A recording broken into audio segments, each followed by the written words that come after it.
Estamos a 8. Déjenme correr esta. No usamos. Estamos entonces a 8 de enero de 2025 en física biológica. Y el día de ayer estábamos retomando dos temas que vimos en semanas anteriores. ¿Cuáles fueron? Electricidad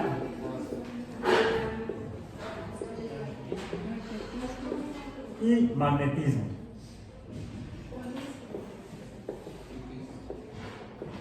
Y recordamos cómo es que la electricidad se define, se describe y se calcula como una fuerza,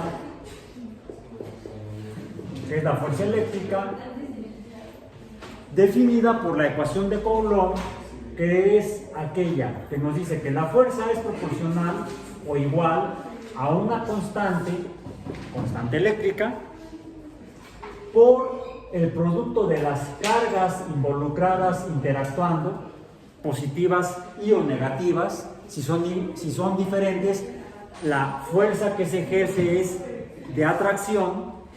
Si las cargas son iguales, la fuerza es de repulsión, se empuja. Y es esta fuerza inversamente proporcional al cuadrado de la distancia que separa esas cargas. Vimos cómo se comporta cuando revisamos el tema de electricidad. Y vimos que esto es cierto. Lo observamos. De hecho, medimos la fuerza como potencial eléctrico, más bien la energía potencial eléctrica o voltaje. ¿Sí? Vimos cómo se mueven las cargas. La corriente eléctrica es el movimiento de cargas. Y también vimos posteriormente, a la semana siguiente, el fenómeno conocido como magnetismo, que nos describe lo que es la fuerza magnética o F subíndice M, que se describe mediante su ecuación, que es la magnitud de la fuerza magnética, que puede ser de atracción o, como la electricidad, también de repulsión. Depende de una constante magnética por el producto de los y mientras que la electricidad la producen cargas eléctricas, el magnetismo lo producen polos magnéticos.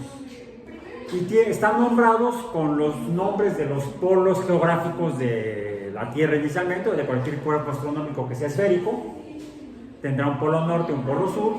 Y en la Tierra en particular, a diferencia de otros cuerpos astronómicos o planetas como Marte, como la Luna, en la Tierra existe un fenómeno que es el magnetismo planetario, el magnetismo terrestre. La Tierra se comporta como un dispositivo que ejerce fuerza magnética en sus polos geográficos, en el polo norte y en el polo sur. Y la evidencia de eso está en el descubrimiento de los chinos y la observación del fenómeno también en Europa por los griegos del magnetismo, que dio lugar a que los chinos inventaran lo que ahora conocemos como la brújula. Traje incluso una brújula en una de las sesiones y vimos cómo se comporta, y apunta siempre una aguja. Permítanme un momento. Se me olvidó pedirles a los laboratoristas que me prestaran una mosca magnética. Pero hicimos el experimento en el salón con una mosca magnética, un agitador magnético que traje yo. Allá, por favor. Luego preguntan y ya lo dije.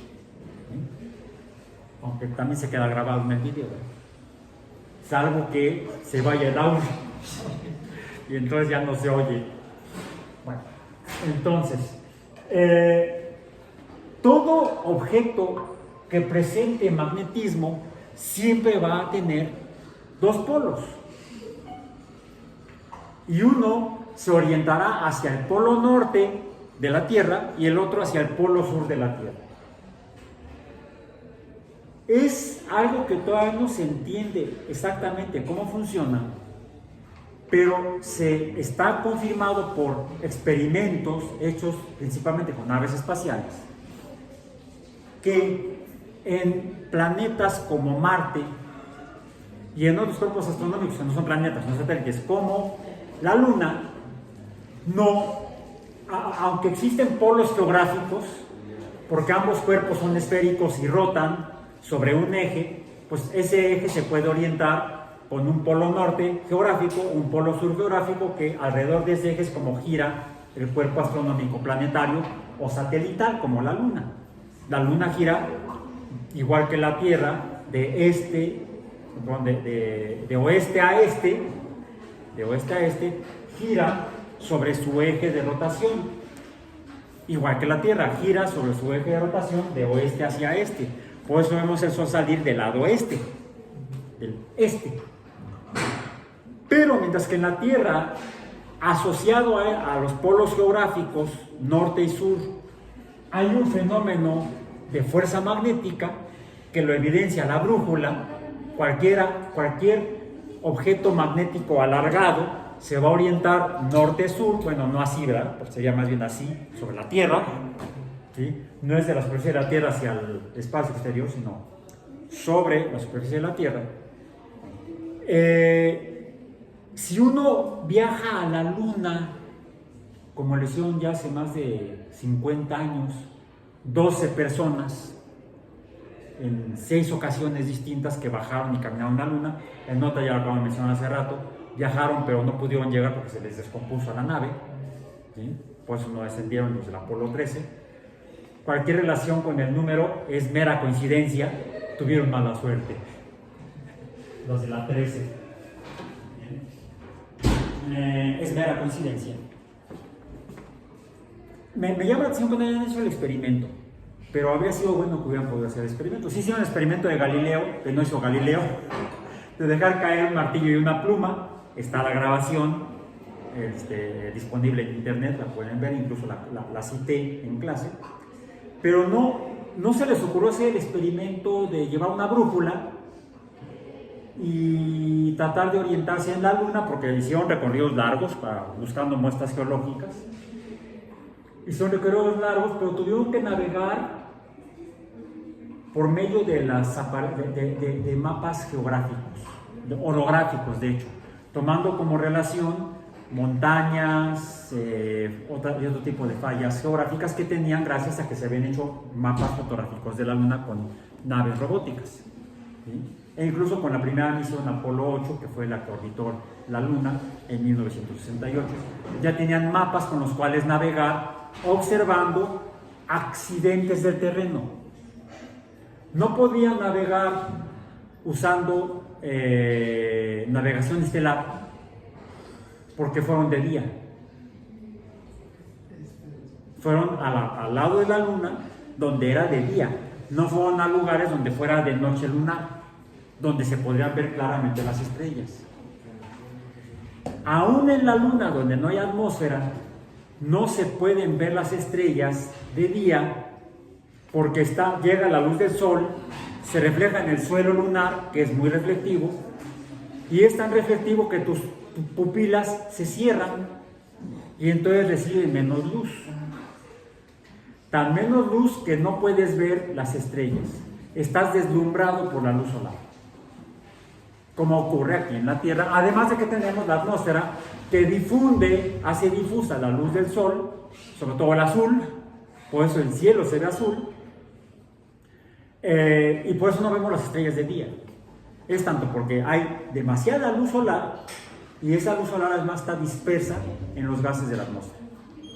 Alguien diría, bueno, es que en la Luna no hay atmósfera, se vean poder ver las estrellas. Pues no.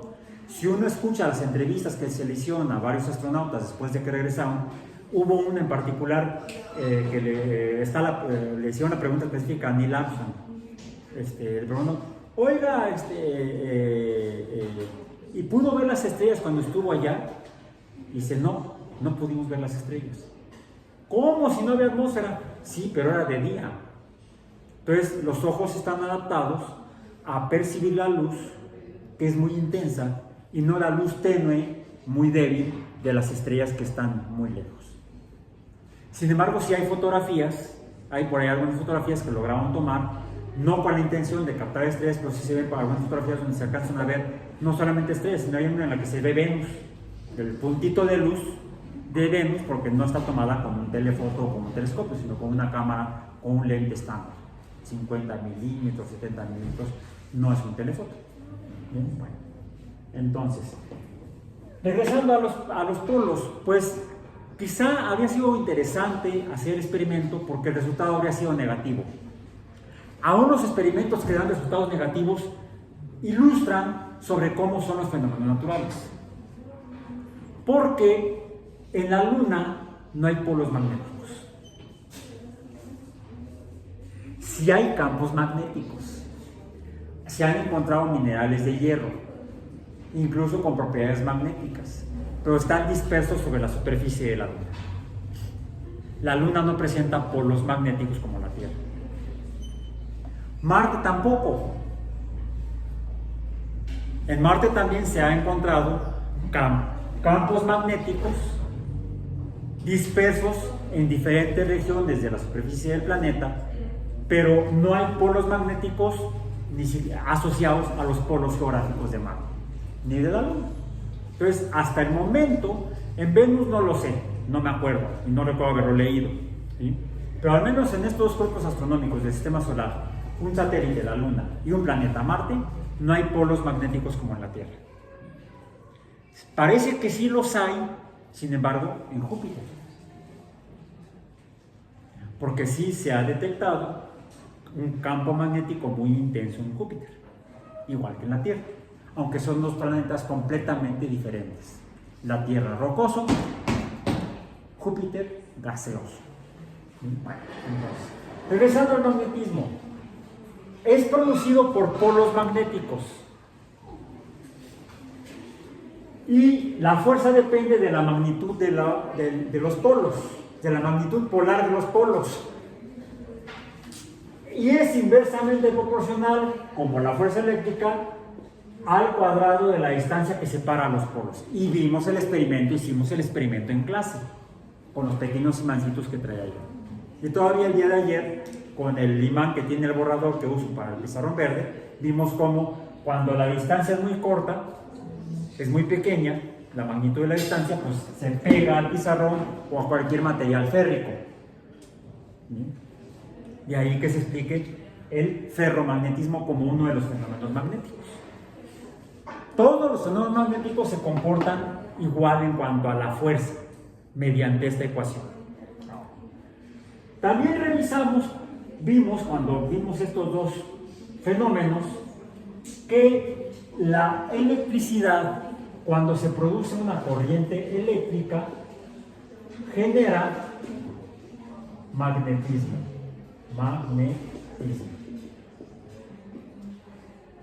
En el experimento dijimos de Ørsted.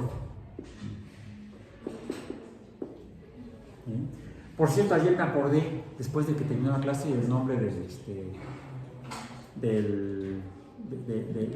que midió la velocidad de la luz. Eso será el próximo. Entonces, Ørsted, danés, demuestra que la corriente eléctrica puede producir polos magnéticos y por tanto campos magnéticos y por tanto fuerza magnética. Lo vimos en el experimento cuando hicimos pasar la corriente eléctrica a través de un alambre conductor que estaba encima de la aguja de la brújula. Por cierto, tiene que estar paralelo a la aguja de la brújula. Y entonces se mueve la aguja de la brújula. Si ponemos el alambre conductor con la corriente eléctrica perpendicular a la orientación de la brújula, de la aguja no se mueve. ¿Por qué? Porque el campo magnético que está generando, lo explicamos, se comporta con base en la regla empírica de la mano derecha. La dirección de la corriente eléctrica, porque vimos que la electricidad la corriente presenta dirección, puede ir en un sentido o en otro, de ahí que cuando medíamos el voltaje a veces daba positivo, a veces daba negativo. Cuando la corriente apunta hacia donde indica el pulgar de la mano derecha, se genera un campo magnético casi perpendicular según señalan los demás dedos de la mano derecha. Si la corriente sigue la dirección opuesta, que indica el pulgar, ¿cómo es el campo magnético? Perpendicularmente opuesto al anterior.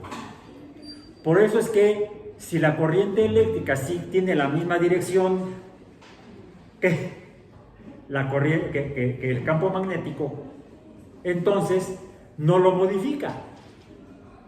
Por cierto, la primera vez que Ørsted hizo el experimento, lo hizo así. Puso el conductor perpendicular a la aguja de la brújula, queriendo demostrárselo a sus alumnos, como yo luego lo hago con ustedes, y luego como me pasa a mí también, le pasó a él, no salió el experimento. Fue un fracaso. Mandó a la gente a su casa y después repitió el experimento, cambiando la posición del conductor, y él pudo ver que sí se movía la aguja. ¡Ey, no se vaya, no se vaya! No sé qué pasó después. Pero el hecho es que finalmente demostró que la corriente eléctrica o la electricidad genera fuerza magnética. Y Michael Faraday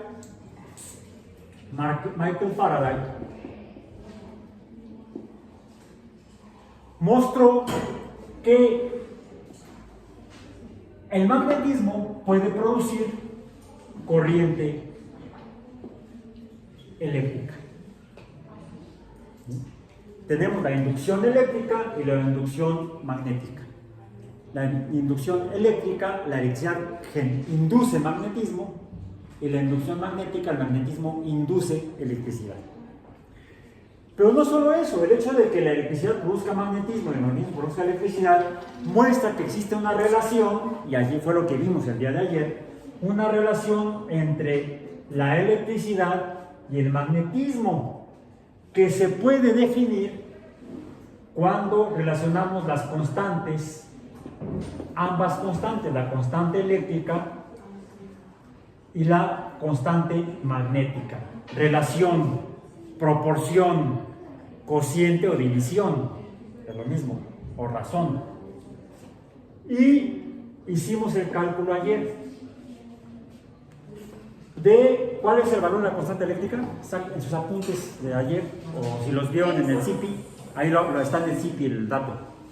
Era 9 por 10 a la 8 newtons, metros, bla, bla. No voy a poner las unidades, ¿sí? El caso es que por aquí teníamos metros cuadrados, segundos cuadrados, ¿sí? Y la constante magnética era 1 por 10 a la menos 7. ¿Sí? No era la 8, aquí es otro valor, la potencia. Déjenme lo busco en el celular, va a ser más rápido. La constante eléctrica. El valor de la constante eléctrica es... Aquí lo tengo. Ah, sí, 9 por 10 a la 9. 9 por 10 a la 9. Newtons metro cuadrado entre coulomb cuadrado. Y la constante magnética, 1 por 10 a la menos 7 newtons metro cuadrado entre coulomb entre segundo por metro, todo al cuadrado. Lo que hace que cuando desarrollamos este cociente nos queda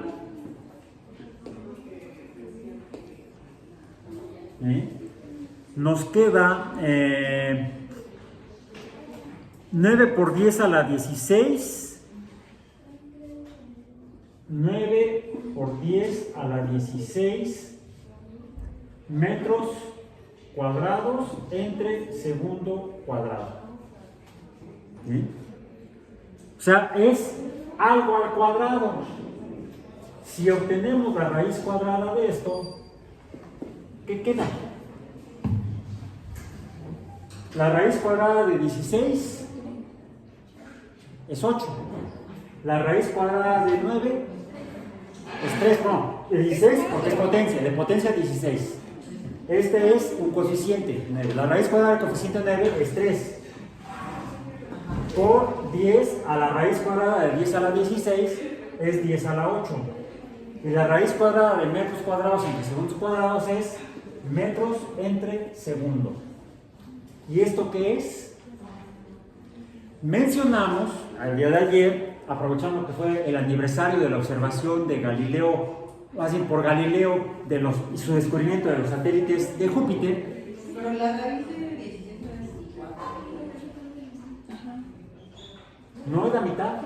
Sí, porque es exponente, no es este. Este es exponente, no es coeficiente. La raíz cuadrada del coeficiente, allá atrás, por favor. La raíz cuadrada del coeficiente 9 es 3. La raíz cuadrada de la potencia 16, potencia, es 8. Porque las potencias se suman cuando se multiplican. Y se dividen, y se restan cuando se dividen. Las potencias. ¿Sí? Rescaten sus apuntes de precálculo. Es ahí donde se ve en las operaciones con potencias. Cuando se ven funciones de potencia, precisamente. Bueno, entonces, ayer, repito, mencioné, allá atrás, por favor, mencioné que ayer, el día 7 de enero, fue la primera observación que accidentalmente hizo Galileo de Júpiter, y digo accidentalmente, encontró que había unas estrellitas, así le llamó él. Sabemos ahora que son los satélites galileanos: Io, Europa, Ganimedes y Caliste, los cuales están tan lejos como Júpiter. Y a través de la observación que fue lo que hizo Galileo, se dio cuenta que eran 4 estrellitas que se movían alrededor de Júpiter, y entonces dijo: Copérnico tiene razón. Luego por eso llevaron a Galileo a juicio en Roma, y lo acusaron y le declararon culpable de herejía y lo condenaron a prisión perpetua, afortunadamente en su casa en Florencia. ¿Sí? Y ahí murió encerrado Galileo a los 85 años, algo así. ¿Vivió mucho? Sí. No recuerdo exactamente la edad, pero murió de más de 80 años. ¿Sí? Pero sí, ya habiendo perdido la vista. Bien. Bueno. Con base en esas observaciones y la matemática que había desarrollado Kepler del movimiento planetario, bueno, las estrellitas, que no son estrellas, son satélites de Júpiter, estarían orbitando a Júpiter de acuerdo a las leyes del movimiento planetario de Kepler, en órbitas elípticas, estando Júpiter en el foco de la elipse de cada órbita de cada satélite. Se pudo determinar el periodo orbital de cada satélite. Así los astrónomos posteriores a Galileo y Kepler pudieron, desarrollando mejores telescopios, hacer observaciones periódicas de los satélites de Júpiter, estos 4 inicialmente, luego se descubrieron más. Fue el astrónomo Roemer, ya me acordé del nombre, Roemer, observando los satélites de Júpiter,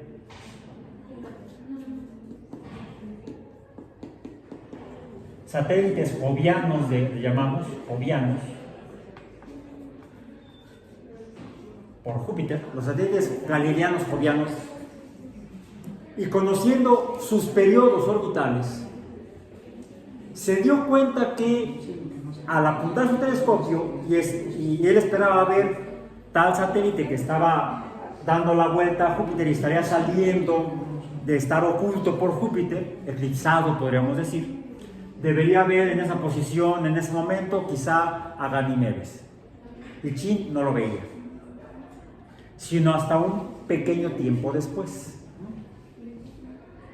Llegó a la conclusión entonces de que no veía al satélite donde debía estar porque todavía no le llegaba la luz del Sol reflejada por el satélite a su telescopio, a sus ojos. O la luz, esto lo llevó a llegar a la conclusión de que la luz tiene una velocidad límite y llamémosle constante, un valor de velocidad de movimiento de la luz, cualquier cosa que sea la luz. Antes de ayer no sabíamos que era la luz, la habíamos estudiado en óptica, veíamos que tiene propiedades de se refleja, se refracta, se transmite, se absorbe. Ayer incluso hicimos un experimento de absorción de luz verde a través de un cuerpo rojo. Vimos que se absorbe la luz verde por los cuerpos rojos. Bueno, Romer llegó a la conclusión de que la luz tiene una velocidad constante y es lo que es lo que le lleva a tardar en llegar desde Júpiter, que está a muchos millones de kilómetros de la Tierra, tarda varios minutos en llegar la luz de los satélites de Júpiter a la Tierra. Y entonces, conociendo la distancia orbital de Júpiter desde la Tierra, entre la Tierra y Júpiter, y midiendo el tiempo que tardaba en llegar a la luz, porque no, ahí debería estar el satélite, pero no lo veo. Tomo el tiempo, mido el tiempo, tengo distancia y tiempo. ¿Qué puedo calcular? La velocidad. Y calculo la velocidad de la luz a un valor que vamos a poner con la letra C, que es de 3 por 10 a la 8 metros entre segundo.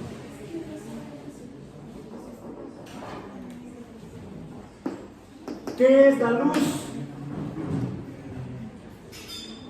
La luz es un fenómeno conformado por electricidad y magnetismo o electromagnetismo.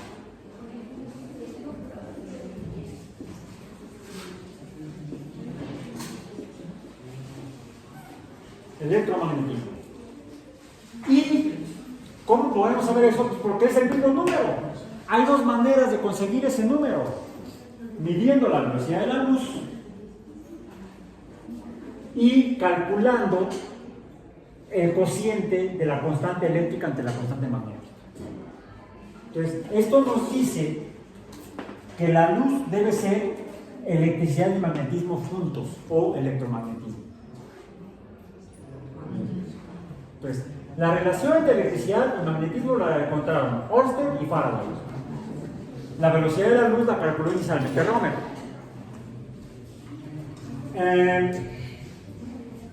Quien desarrolla aquí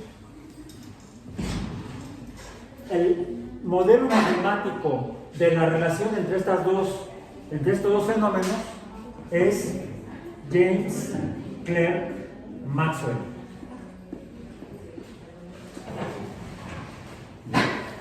Matemático inglés, no, escocés, no inglés. Británico sí, inglés no, era escocés. Pero además aquí tenemos que recordar a alguien más, a quien primero describió cómo era la luz, no qué era la luz. Al menos la luz del Sol que refleja Ganímedes o Europa o Calisto o Io hacia la Tierra. La luz blanca del Sol. Y ayer traje mi playera. The dark side of the moon. No era the dark side, era the lighted side of the moon. Aún la luz de la luna la podemos ver medio blanca, ¿no? En la noche, cuando está bien iluminada la luna, y la luna grandotota con una pelotota que alumbra el callejón, decía el poeta, Chava Flores. ¿Cómo se ve? Pues en general blanca, aunque con sombras, cosas medio grisáceas. Quizá porque no están reflejando toda la luz que le llega del sol. Allá atrás, por favor.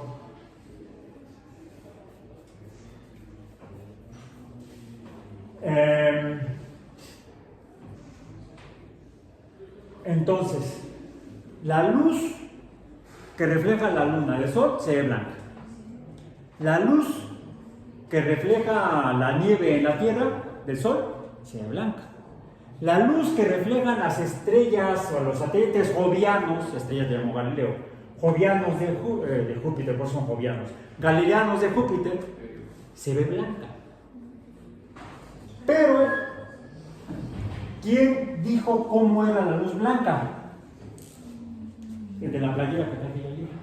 No fue ¿cómo se llama el guitarrista de Pink Floyd? No. Isaac Newton, de aquí, vamos a decir, de aquí, Newton nos dice que hay luz de colores diferentes. Nosotros lo simplificamos a 6, recordamos, ¿sí? ¿Cuáles son? El violeta, luego, ¿cuál sigue? El azul, luego verde, luego amarillo, es lo malo del español, está muy largo, luego anaranjado y finalmente el rojo. Bueno, esto los descubrió Newton al observar cómo se refracta la luz cuando pasa de un cuerpo de una densidad del aire a un cuerpo de densidad diferente, el vidrio, de su prisma. Hicimos también nosotros el experimento. La luz entonces es un algo conformado por 6 colores de luz diferente. Y ustedes hicieron el experimento para su tercera evaluación. Siempre se ven en esta posición. ¿O alguien vio el violeta en medio del verde y el amarillo? No, ¿verdad? Ni el rojo entre el azul y el verde. Siempre tienen la misma posición. ¿Por qué? Porque se están desviando, vienen con la luz blanca todos juntos. Al llegar al medio de diferente densidad, se separan en ángulos diferentes, que es lo que tienen que ustedes calcular en su tercera evaluación. Los ángulos de refracción. Ok, ¿los pudieron calcular? Más o menos, ¿no? Aproximado. Es mejor una aproximación que nada. Ya tienen al menos un dato aproximado. ¿Cuál es la conclusión? Cada color de luz tiene un ángulo de difracción diferente. De refracción diferente. Ok. Ayer hicimos otro experimento, traje un disco compacto, sin película de aluminio, transparente, e hice pasar la luz de 2 láseres de colores diferentes, un rojo y un verde. ¿Y qué sucedió? Los discos compactos tienen una multitud de pequeños orificios que no podemos ver a simple vista, los podemos ver con un microscopio. A través de esos orificios pasa la luz de un solo color, roja o verde, sería luz monocromática de un solo color, no como la luz blanca, que la luz blanca es policromática, no porque sea del IPN, del poli. Es policromática porque está formada por 6 colores de luz, la luz blanca. En cambio, la luz roja, hicimos el experimento cuando traje los prismas de láser, entra al prisma y sale igualita. No hay más colores dentro del rojo. También con el verde, no hay más colores dentro de la luz verde. Son colores únicos. Son luz monocromática. Cuando pasa la luz monocromática a través de los orificios del disco compacto, por el tamaño tan pequeño que tienen, la luz monocromática se desvía, pero no como en el prisma que se desvía toda junta. ¿Sí vieron cómo se desviaba? En pedacitos, lo cual vamos a revisar la próxima semana. Ahorita nada más vamos a quedarnos con el hecho de que vimos también que la luz roja se desvía diferente que la luz verde monocromática de cada láser. El ángulo ese fenómeno se conoce como difracción. El disco compacto entonces le llamamos, es una rejilla de difracción. Difracta la luz, no solamente la refracta, que fue lo que ustedes me mostraron en su tercera evaluación, los que usaban discos compactos. Lo que me mostraron fue la luz blanca, policromática, cómo se descomponían los colores por la refracción del polímero del disco compacto. Al ser de mayor densidad que el aire, refracta la luz y vemos los colores de la luz blanca. Pero si hacemos pasar luz monocromática a través de ese mismo disco compacto, la luz monocromática va a pasar por los orificios del disco compacto y se va a desviar en diferentes ángulos específicos de cada color. Se parece a la difracción, la refracción, o la difracción se parece a la refracción. Cada color de luz se refracta y se difracta en ángulos distintos. Y eso está relacionado, los ángulos de refracción, o mejor en lugar de poner ese símbolo de ángulo, pongámoslo como la letra que siempre usamos para los ángulos. ¿Cuál es? La letra teta. El ángulo de refracción, teta subíndice R, depende o está en función del color de luz. Y otra cosa, las propiedades que vimos de la luz, que son la refracción, la reflexión, la transmisión, la absorción, son propiedades que también presentan ¿qué fenómenos? Las ondas. De ahí que este curso lo hayamos ido viendo en este orden. Primero las ondas, luego la electricidad, luego la óptica, luego la electricidad, luego el magnetismo, y estamos viendo qué es el electromagnetismo. El electromagnetismo lo podemos entender si entendemos qué son las ondas, si entendemos cómo se comporta la luz geométricamente, y vemos que la luz se comporta como ondas, porque las ondas se refractan, se reflejan, se absorben, se transmiten, y la luz hace eso. Hasta ese momento podríamos decir que la luz, ¿qué es? Ondas. Y ya. ¿Pero qué tipo de ondas? Allá atrás, por favor. Ondas electromagnéticas. ¿Y las ondas cómo se caracterizan? Por ejemplo, una onda se puede caracterizar por medio de la función seno. Vamos a decir, Y está en función del seno del ángulo, el cual puede obedecer a dos coeficientes, el coeficiente A mayúscula y el coeficiente, aquí le voy a poner ni en lugar de A minúscula. ¿Por qué? En las ondas, ¿qué es A? La amplitud. Y ni, este coeficiente que multiplica el ángulo. Cuando multiplica el ángulo, ¿qué sucede con la onda? Se hace más corta o se hace más larga la longitud de la onda.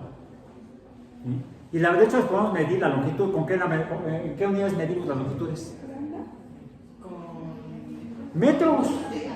Las ondas se miden en metros. Y múltiplos o fracciones.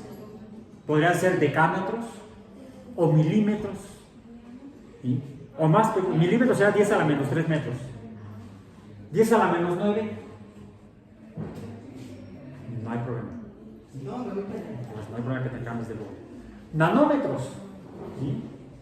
10 a la menos 6 micrómetros, por ejemplo. Esto que estoy diciendo es muy importante cuando estamos hablando de luz. Y de la luz como ondas electromagnéticas. El electromagnetismo son ondas. A ver, la luz blanca está conformada por 6 colores de luz diferentes que se separan en ángulos distintos. Quizá porque sean ondas. Y si tienen diferente ángulo, tienen diferente. ¿Cómo puede ser que este ángulo cambie? Multiplicándolo por un coeficiente diferente cada uno. Cada color de luz entonces tiene una frecuencia diferente como fenómeno ondulatorio. Una frecuencia diferente. O sea, la frecuencia, recordemos que es el número de veces que sube y que baja el fenómeno ondulatorio. ¿Sí? Si lo recorro, esto sería una onda de longitud corta y esta sería una onda de longitud grande. Longitud pequeña, longitud grande. La frecuencia se repite pocas veces, frecuencia pequeña. La longitud, ¿cómo es? Grande. Son inversos, la longitud y la frecuencia de las ondas. La longitud se representa con la letra lambda, esto es longitud. Y se mide en unidades múltiples o fracciones de metros. Bien. Y esta es inversamente proporcional a la frecuencia. O sea, si la longitud es grande, la frecuencia es pequeña. Si la longitud es pequeña, la frecuencia es grande. Es importante cuando queremos interpretar y entender qué carambas es la luz como onda electromagnética. Porque de eso depende.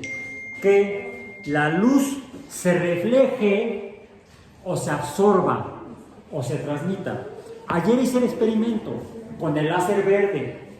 El láser verde lo hice pasar a través de una mica roja. ¿Y qué pasó? Pues ya no pasó toda la luz verde. ¿Qué pasó con la luz verde al encontrarse con la mica roja? Se quedó en la mica roja. Fue absorbida por la materia roja. Por cierto, ¿recuerdan que dibujamos cuando vimos óptica de Newton? No está Newton acá. De Newton dibujamos lo que sería el círculo cromático. ¿Han oído hablar de él? ¿Sí? ¿Han estudiado dibujo, pintura? Se usa el círculo cromático para ver la combinación de colores. Vamos a usar violet, blue, green, yellow, orange y red. ¿Ok? Entonces sería violet, luego blue, green, yellow, orange y red. ¿Ok? Colores primarios, el azul, el amarillo y el rojo. Colores secundarios, el violeta, el verde y el anaranjado en dibujo y pintura. Pero en el electromagnetismo,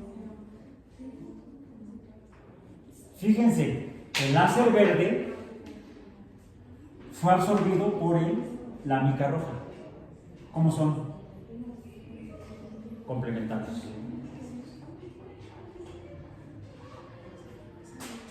¿Cómo saber qué color de luz de la blanca va a absorber una materia, un objeto, un compuesto químico? Depende de su color. Y dependiendo del color del objeto va a ser el color de luz blanca que va a absorber. Lo demás lo va a dejar pasar.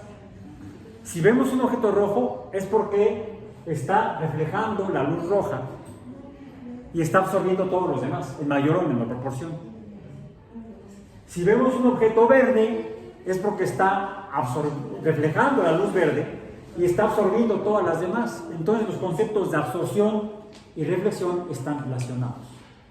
Son inversos, son opuestos. Ok, eso en cuanto a la luz blanca. Y la luz blanca entonces, cada una será una onda electromagnética de frecuencia distinta. Las puedo caracterizar como ondas por sus frecuencias.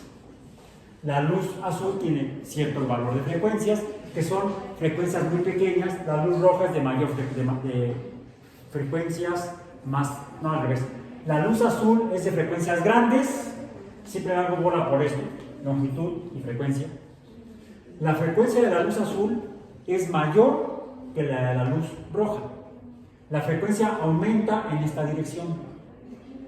La disminuye en el sentido opuesto. La longitud de las ondas de color se cambia al revés. Aumenta la longitud hacia el rojo y disminuye hacia el violeta. Ahora, Newton no llegó a esto. Newton no supo esto. Newton nada más se quedó en que se desvían en diferentes ángulos. Punto. Después de Newton, que hizo el telescopio reflector, hubo otros astrónomos y matemáticos que mejoraron el estado de los telescopios, hicieron telescopios como el de Newton, pero más grandotes, y uno de ellos fue William Herschel. William Herschel.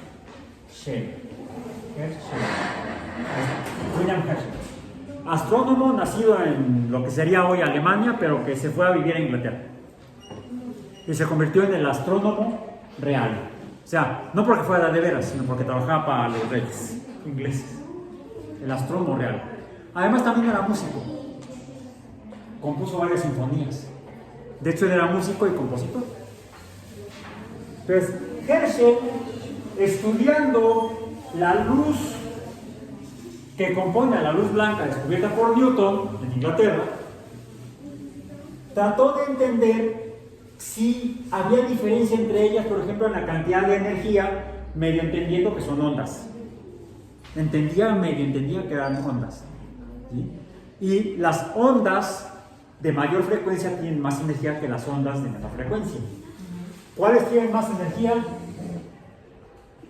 Porque la frecuencia es mayor, la frecuencia es proporcional a la energía.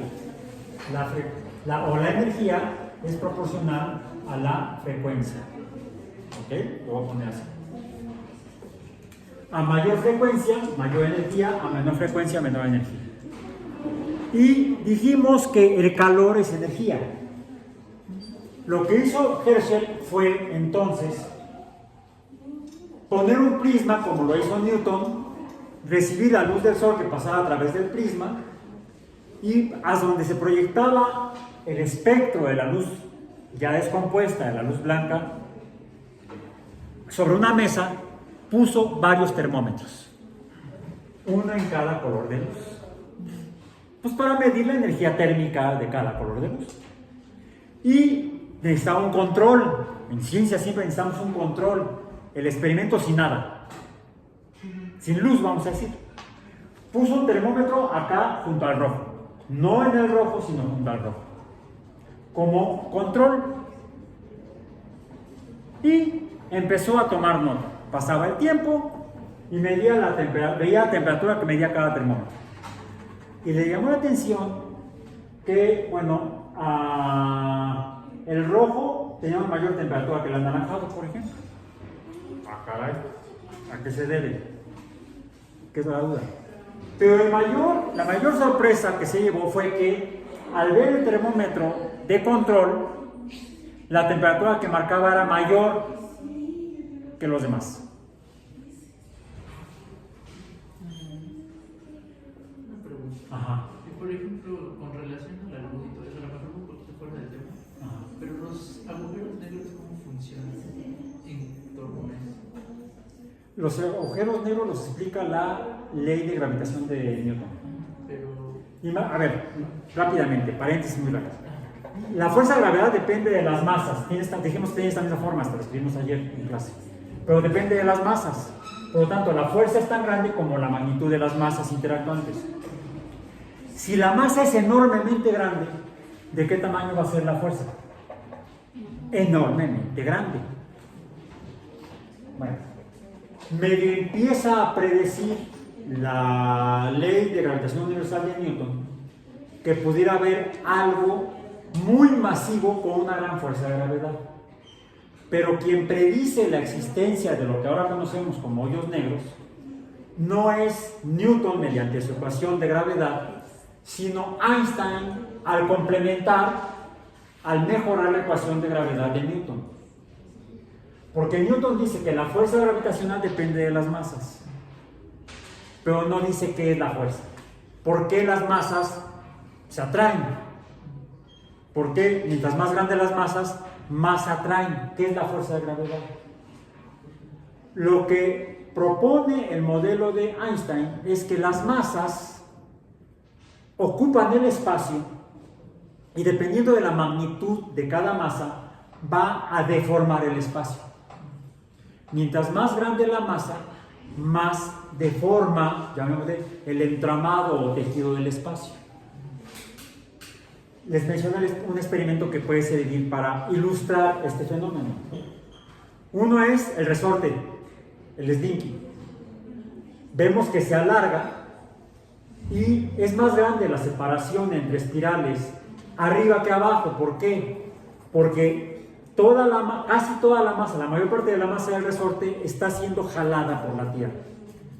Y entonces la fuerza que sería proporcional a esta distancia entre los espirales me está permitiendo ver el campo o la deformación del espacio por la gravedad de la interacción entre la masa del resorte y la masa de la Tierra. La espiral más pequeña, la última espiral más bien, tiene la distancia más pequeña entre espirales. ¿Por qué? Porque ya tiene muy poca masa, una vuelta de espiral del Slinky. Esta pequeña cantidad de masa está interactuando con la gran masa de la Tierra y por eso es tan pequeña la interacción por la pequeña masa del resorte que se estira muy poquito. Bueno, ahí estoy viendo la deformación del espacio. Einstein tenía razón. Ahora, simplifiquemos el modelo tridimensional a un espacio bidimensional. Estamos no en una tierra plana de los terraplanistas, sino estamos en terra plana, un mundo imaginario de 2 dimensiones. Hay una explicación muy buena que hace Carl Sagan en un episodio de Cosmos de 1980. Búsquenlo. Es donde habla de la vida de las estrellas, se llama el episodio. Según vi en la tercera temporada o la última edición de Cosmos que salió en 2020, no la he visto toda, es nada más pedacitos. Neil Tyson también muestra Terra plana y repite el abordaje del fenómeno. Imaginemos un espacio plano en el cual se manifiestan masas y les dije hagan el experimento, consíganse una tela de licra y arrojen pelotas de diferentes masas sobre la licra. ¿Qué es lo que se ve? Todas las masas deforman la tela del espacio bidimensional, pero mientras más masiva sea la pelota, mayor va a ser la deformación. Bueno, ¿qué es la fuerza? La fuerza de gravedad en la ecuación de Newton es la deformación o el pozo gravitacional que se forma en la trama, en la tela del espacio bidimensional. Bueno, ahora, la luz viaja por el espacio. En un espacio bidimensional viajaría sobre la superficie de la tela. ¿Qué sucede si hay una masa? Y la masa deforma la tela. Pues la luz viaja en línea recta, pero en la línea recta del espacio plano. Sí, la luz se desvía y entonces ya no viaja en forma recta, porque viaja a través del espacio. Ahora, si la masa es muy grande, pues la deformación va a ser mayor. Y entonces la luz viaja siguiendo la curvatura del objeto muy masivo. Y si es tan masivo que el pozo es muy grande, ¿qué pasa con la luz?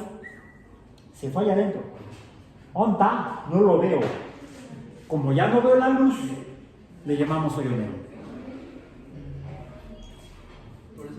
Es una muy simplificada intento de explicación de qué carambas y cómo funciona un hoyo negro. Más bien, no cómo, sino por qué funciona aparentemente, o cómo funciona de acuerdo a la magnitud de las masas que interactúan, la masa que conforma a la estrella que se transformó en hoyo negro. Que no tiene que ser mucha, tiene que ser con que sea una estrella al nacer con una masa de 10 veces la masa del Sol, o unas 20 veces la masa del Sol, ya al morir se transforma en un hoyo negro. Pero eso sería objeto de otro curso. Yo tengo otra duda. Vi que en los lentes cuando los mandan a hacer de antirreflejante, sí, de colores, que siempre es azul y verde. Ajá. Eso tiene que ver para que la luz... Tiene que ver para que diferentes colores de luz tienen diferente frecuencia y por lo tanto tienen diferente energía. Mientras más energía tenga, más te va a lastimar. Los lentes más adecuados para protegerse de la luz muy intensa tendrían que ser amarillos, anaranjados o rojos, porque estarían absorbiendo los del otro lado, el azul, el verde y el violeta. Las luces más nocivas para la vista son la violeta, el azul y la verde. Por eso les digo, el láser verde casi no lo uso porque lastima mucho. Y aún no tiene que ser directo, aún el reflejo, ven cuando se refleja en el pizarrón blanco, en la pared blanca, lastima. Y se queda uno viendo puntitos. Porque ya vamos a terminar la sesión de hoy. Necesitamos llegar a eso. Bueno, ¿qué es lo que está sucediendo con la luz? Al ser ondas, se absorbe la A, este coeficiente, se refleja, se refracta, etcétera, etcétera. Y la luz blanca está compuesta por estas ondas, pero lo que encontró Herschel es que hay más luz por debajo del rojo. Pero es una luz que no vemos. Es una luz invisible como la que se estaba produciendo entre la lámpara de Tesla y la lámpara fluorescente que traje el día de ayer. Ahí hay una luz que no estamos viendo. ¿Cómo sé que es luz? Porque son ondas electromagnéticas. Es producto de la electricidad del magnetismo. Y produce trabajo. Sí, ¿cuál? El de encender la lámpara fluorescente. Así ahí se demuestra que ahí está la energía que está prendiendo a la lámpara fluorescente que está emitiendo luz blanca. Hay luz invisible porque esa luz no interactúa con lo que conforma las células que están en el fondo de nuestros ojos, los conos y bastones de la retina. En los conos y bastones de la retina hay moléculas, materia, que interactúan con la luz que llega a ellos. Lo vamos a ver con mayor detalle mañana, porque hoy quiero cerrar con lo siguiente. Hay luz que no interactúa con esas moléculas que tenemos en las células, conos y bastones de la retina. No interactúa, se sigue, digamos que es transparente, ¿sí? Pero esa luz existe, pero se manifiesta de manera diferente. La luz que está por debajo del rojo, que descubrió accidentalmente Herschel, otro accidente de la ciencia, es la que recibe el nombre de, pues está debajo del rojo, infra, debajo de el rojo. La luz infrarroja es luz invisible, pero que la percibimos como calor. Cualquier cosa caliente en el universo, y por caliente me refiero que esté arriba de 0 Kelvin, de 0 absoluto, emite luz infrarroja. No lo podemos ver, pero sí lo podemos sentir, mediante los termosensores que tenemos en el cuerpo.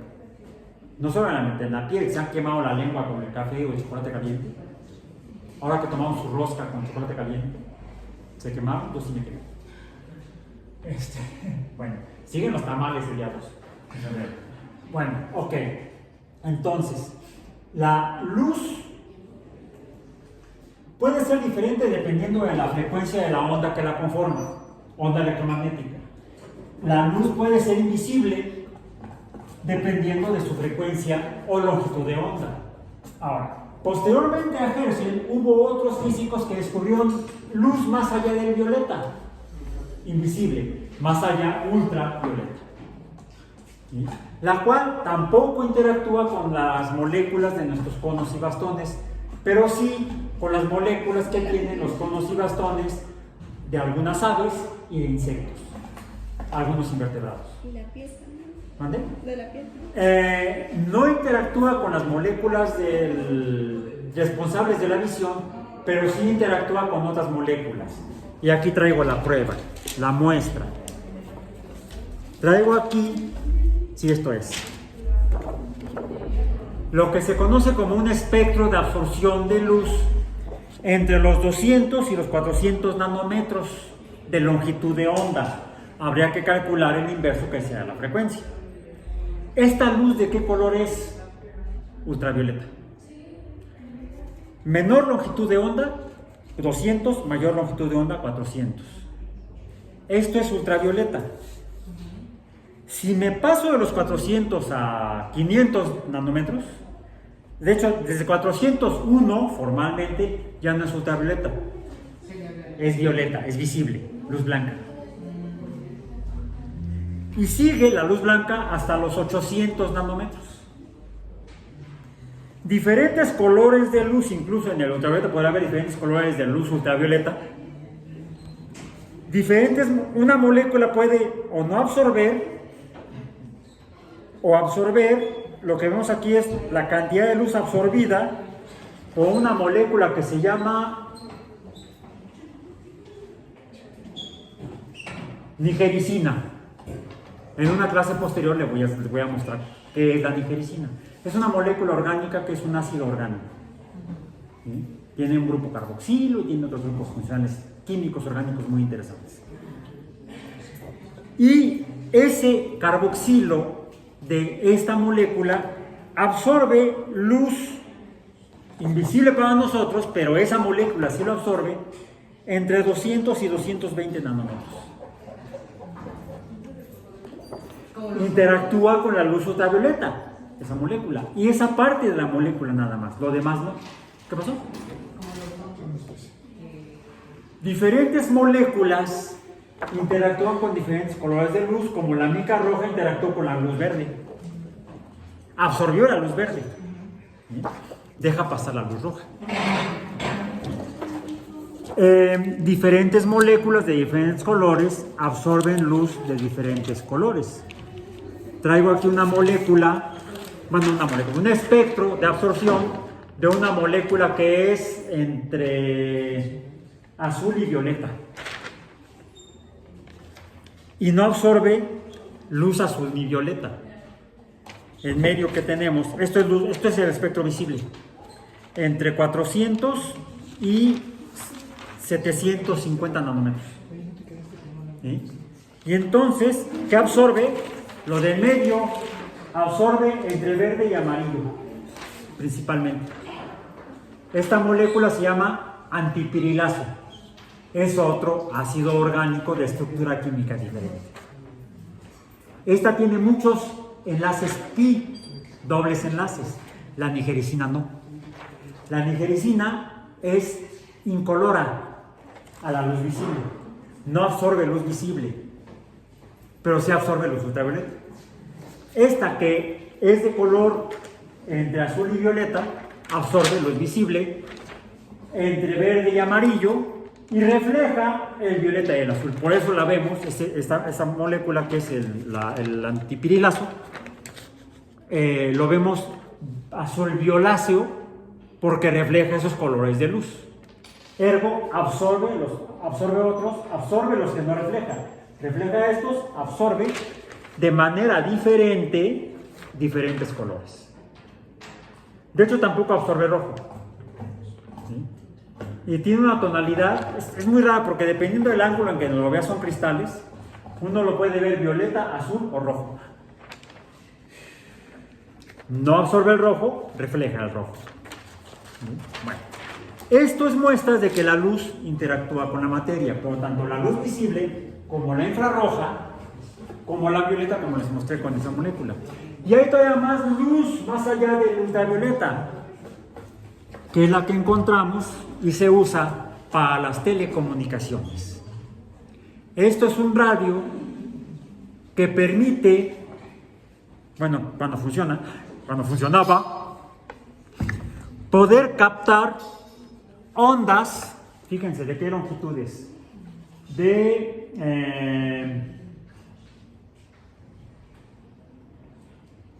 108 megahertz. Frecuencia, aquí están en unidades de frecuencia, no en unidades de longitud de onda. ¿Sí? Megahertz, millones de hertz.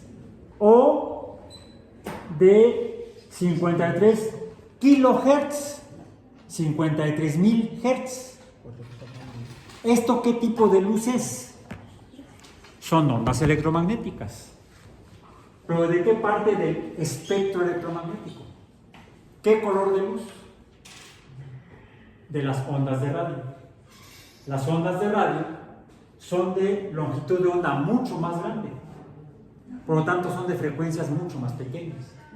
Millones de hertz, miles de hertz. Las longitudes llegan a ser del orden de metros. Pueden ser milímetros, centímetros o metros. El infrarrojo se encuentra entre milímetros y centímetros. La luz visible, la ultravioleta, en el orden de nanómetros. Micrómetros y nanómetros. Y cada uno de estos colores de luz, todo es luz, interactúa con diferentes partes de la materia. Lo demás lo veremos en la siguiente sesión. Por hoy terminamos este rollo.